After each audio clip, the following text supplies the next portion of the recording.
कारच्या बोनेटवर भाजपचा झेंडा लावल्याबद्दल तर फिरत्या रिक्षातून ध्वनिक्षेपकाद्वारे काँग्रेस व बसपाचा प्रचार करणाऱ्या तिघा चालकांविरुद्ध पोलिसात गुन्हे दाखल झाले आहेत। चंडक पॉलिटेक्निक कॉलेज भैया चौक आणि जगदंबा चौकात शनिवारी हे प्रकार पोलिसांच्या निदर्शनास आले।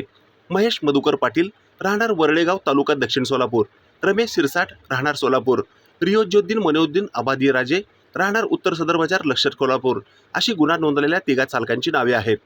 पहिल्या फिर्यादीत जीवन प्राधिकरण विभागाचे शाखा अभियंता पुरुषोत्तम सुदाम हरिसंगम यांनी म्हटले आहे की यातील फिर्यादी शनिवारी सायंकाळी 6:10 वाजण्याच्या सुमारास सम्राट चौकाजवळील चंडक पॉलिटेक्निक कॉलेजच्या रोडवर थांबलेले असताना येथे महेश पाटील या चालकांनी MS01AC 9784 याने त्याच्या चारचाकी वाहनाच्या बोनेटवर भारतीय जनता पार्टीचा झेंडा लावून आदर्श आचारसंहितेचा भंग केल्याचे म्हटले आहे।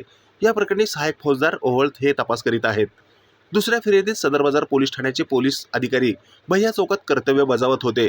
सायंकाळी 7 वाजण्याच्या सुमारास त्यांना फिरत्या रिक्षातून ध्वनिक्षेपकाद्वारे प्रचार न करता विशिष्ट ठिकाणी थांबून प्रचार करण्याची मुभा असताना रिक्षा चालू स्थितीत असताना नमूद रिक्षाचालक रमेश सिरसाट हा बसपाचे उमेदवार बबलू सिद्धराम गायकवाड यांचा रिक्षा चालू असताना माईकद्वारे प्रचार करताना आढळल्याचे फिर्यादीत म्हटले आहे।